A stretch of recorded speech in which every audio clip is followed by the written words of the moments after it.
Black Library specifically, I am now finishing finally the War Master, which has been delayed for many reasons, some not beyond my control. I also have then some other bits and pieces. I'm writing simultaneously about 4 different comics, because comics are a big deal and very fun to do. And I'm writing a novel for Marvel based on the Mighty Avengers that will be out for the film next year. And games, video games, something I'm doing more of, so Shadow of Mordor, Alien Isolation, and some things like that. Dreadnought. Dreadnought is the other one, yes, Dreadnought is the other one. But Warhammer really is, War Master really is the focus of what I'm doing at the moment, which is, I'm sure, a pleasure for people to know.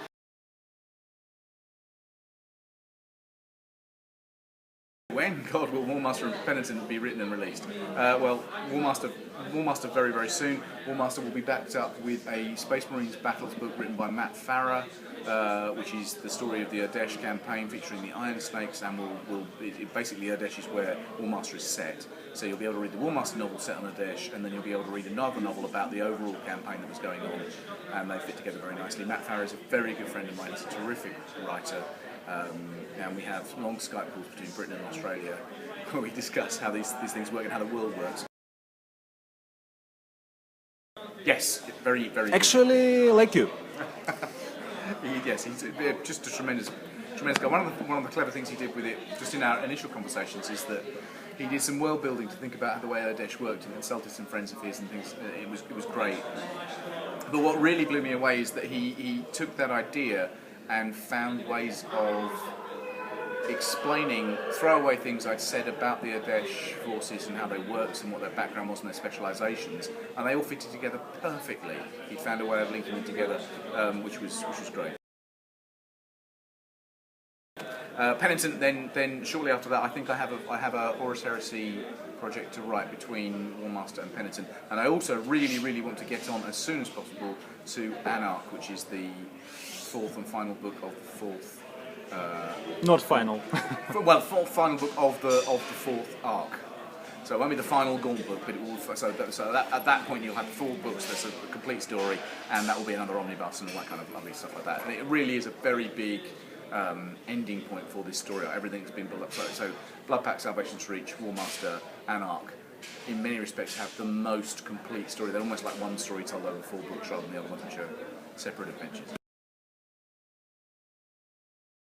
What will happen to the idea to release Intercept City as a chapter per week? Still a good idea. We just haven't got to the point where I can actually start committing to that kind of output.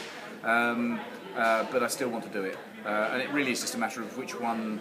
Games Workshop now is very, very good at releasing books that are great companion pieces to what they're doing with the figure range, and obviously that makes sense for them because they're a business and they've got to make it work. So it may well be that things like the Horus Heresy book that I'm going to be working on is a more useful thing for them to have at a particular moment than Intercept City, but I do want to do that. Will we see the Sabbath Worlds Crusade background book and big wall map reprinted soon? Yes, in different ways. Most particularly the Sabbath Crusade limited edition, first edition book that is on sale this weekend here has got the entire text of both Sabbath Crusade background books reprinted at the back with all the maps in it. It doesn't have all the colour plates, but it has all the text and all the information there. And the map is actually the end papers, but we're going to do more things with the map.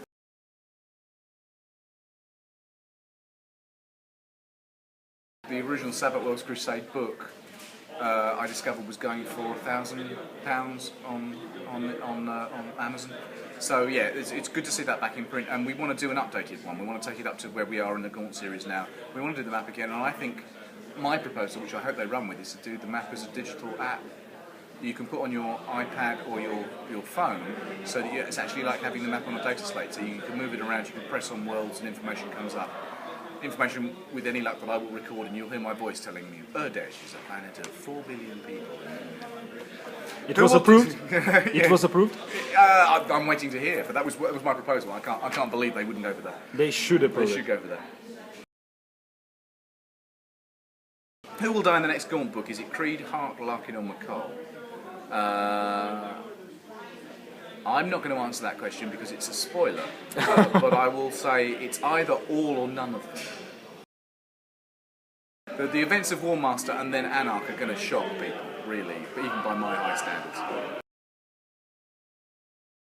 Will we see uneven odds going badly for the Ghosts at last? For example, Terminator squad of Chaos Marines killing and butchering several companies of Gaunt's Ghosts. Gary have gone lightly on them, even Salvation's Reach. 3 Space Marines have done everything for them. Yes, okay, that's a matter of opinion. I think things go tough for them on a very regular basis, and some of the more exceptional things they managed to do, like take down Space Marines, is due to the fact that this is fiction where extraordinary things happen. That's why they're worth telling stories about, rather than replicating things that happen in the game that actually the rules don't necessarily support, because this is the way the world works, that occasionally you get lucky and extraordinary things happen. But yes, it'll get tougher.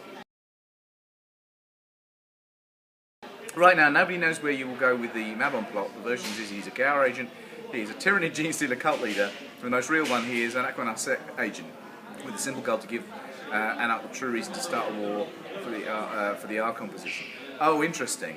Do you know what? With the exception of one of those, you're sort of right with all of them, and you still haven't got the real core of what that story is about.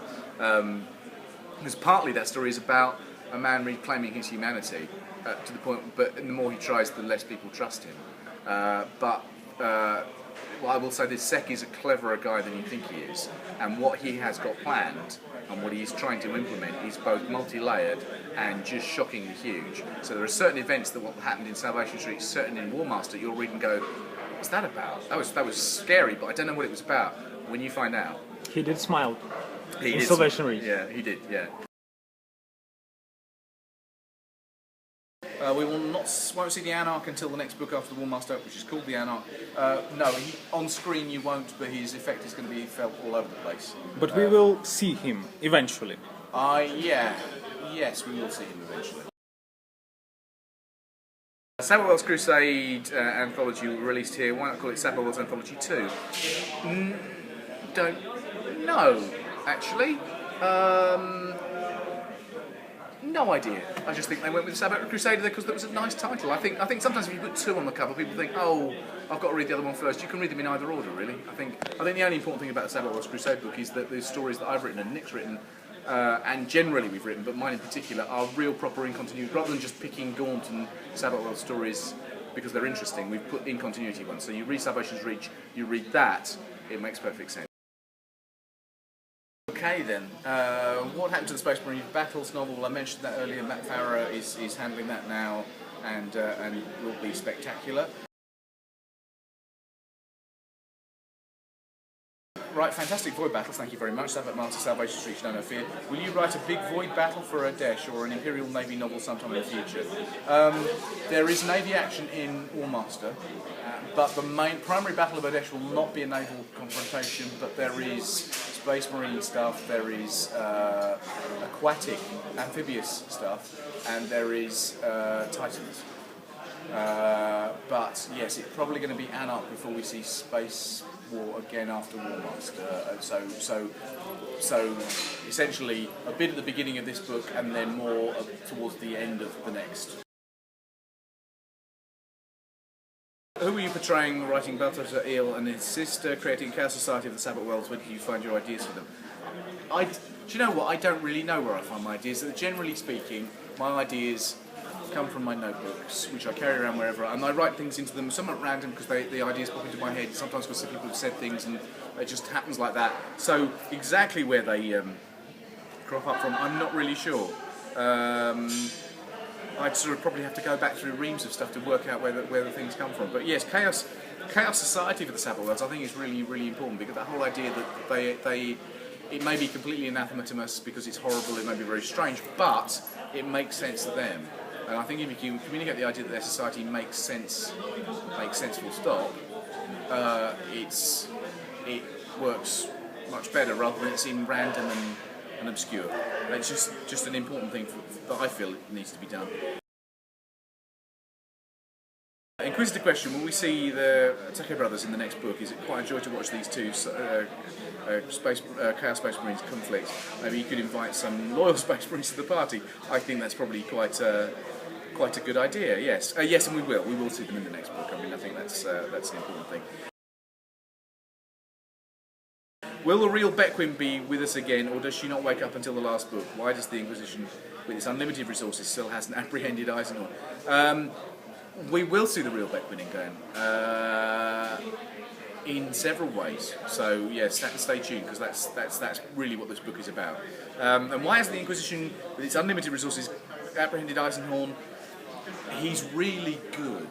Is main reason. He is really exceptionally good, but also it might serve them to have him operating, even if they want to disavow that he's actually operating on anybody's behalf. Another hint. Yeah, so they might really be going, oh, we'll pretend to look for him, but we're not actually going to bring him in because he's actually going to do more for us outside as a sort of rogue agent. Who knows? Why have you decided to name the guy we're all after as the Yellow King? Is an Easter egg from Lovecraft?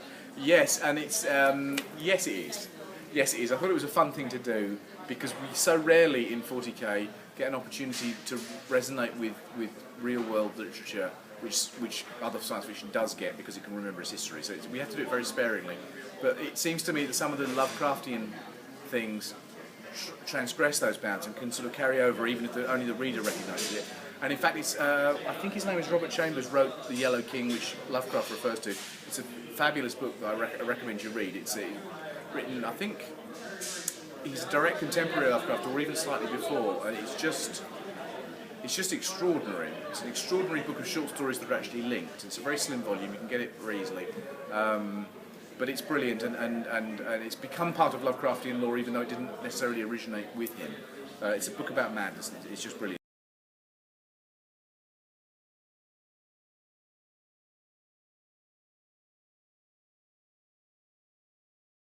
So is it Agriman? Is it? Yeah, I think the answer to that is yes and more.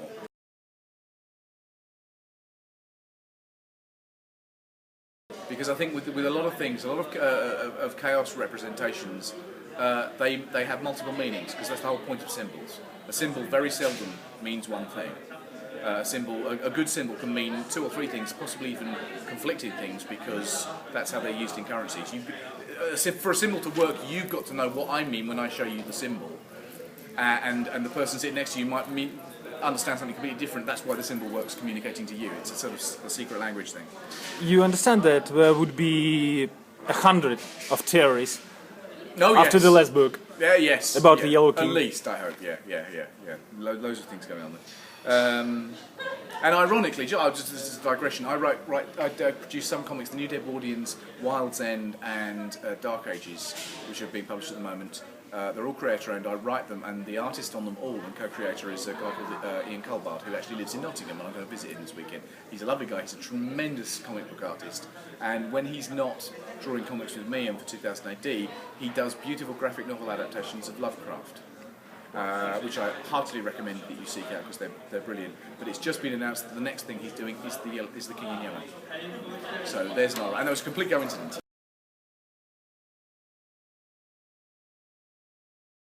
What are you planning for the Dreadwing Horus Heresy novel? Is it still the title, and it's still from the point of view of the unremembered, starting from the point of the Unremembered Empire left off? Yes, that's still the title. It is a Dark Angels orientated novel set on the crag directly after Unremembered Empire, although there may be more of a space than I was expecting, simply because it's taken me long to get to it and other things need to be fitted in. It is essentially an opportunity to see how cool the 30k Dark Angels are and what the Dreadwing means as a part of their structure, but it has an enormously important subtext about that is absolutely core and spinal to the Horus Heresy. So it's not. I don't think any of the Horus Heresy novels are in any way disposable and sort of side issues. I think they're all, some are obviously really, really pivotal novels about the core events, but they're all about the time, the place, and everything that adds together. But this one, when you start reading, you go, "This is just a great adventure." And then you'll realise that actually there's something much, much, much deeper happening there. And it will have an opportunity to show Shattered Legion characters and Ultramarines in that as well. So there'll be a lot of other recognisable characters going on in it. I'm thinking at the moment that it's Faris Redpath, the sort of second in command, executioner style guy from Unremembered Empire, who will be the central character of that, because I think he's really quite interesting.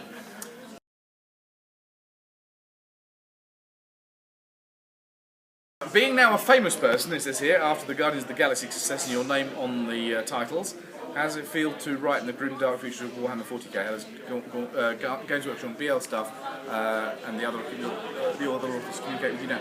I have always written comics and Doctor Who and all sorts of other things simultaneously, so there is no real change. In terms of my workload, what I do in the course of an average working week, there's no real difference to the mix.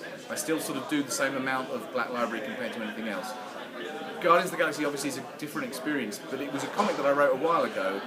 The phenomenal success of the film was fantastic, and it's led to other comic work, but it's not like I've suddenly graduated to Hollywood and changed, you know. It is. I love the fact that the movie's been very successful. I love the attention that it's brought, which I think raised the profile of all sorts of stuff. Because I think I've now got Marvel readers coming and reading Black Library stuff, which is a terrific thing to do. But it doesn't mean I'm suddenly going to go, oh, I'm too good for this. I'm not going to write Black Library anymore and go off and do other things. Because the reason I write a variety of things is because I enjoy writing a variety of things. I'm a professional writer. I'm not a professional Black Library writer. I'm not a professional Marvel writer. I'm a professional writer, and I get offered things to do, and they are great. And I like to mix them up. And the more I mix them up, the better the things I write are. So the next Gaunt novel will be better if in the course of writing it I've written some Marvel stuff and some Doctor Who, because it's kept my mind fresh. If I just said, right, for the next 6 weeks I'm just going to write Gaunt, the novel won't be as good as if I mixed it up. So I know, after however many years it is, I know my own writing process. In order to deliver the best thing to the reader, I know what I've got to do, and one of the things I've got to do is be over busy and writing lots of things sort of simultaneously. And one of the things that I've done a lot more of in the last 2 years, and I'm doing more and more of, is the game stuff, which obviously is computer games, particularly Alien Isolation. When I got stuff with Sigourney Weaver and stuff like that, reprising their characters was a very big deal. So. Your further collaboration with Nicola was urged due to your activities in comics and game universes, or have you found a new writing touch? Well, we like to collaborate anyway, and we're doing more stuff like that. In fact, we're now taking our collaborative efforts into other places, so then there will be a comic from us and other bits and pieces like that. So there's all sorts of possibilities there, which we will talk about as we are able to. But it's very rewarding. Tomb Raider was the most recent thing, which was the novel based on the most recent incarnation of that game. Do you count yourself lucky to have so wonderful and understanding wife? Are you proud with your daughter's success? Yes and yes. I do count myself extremely lucky.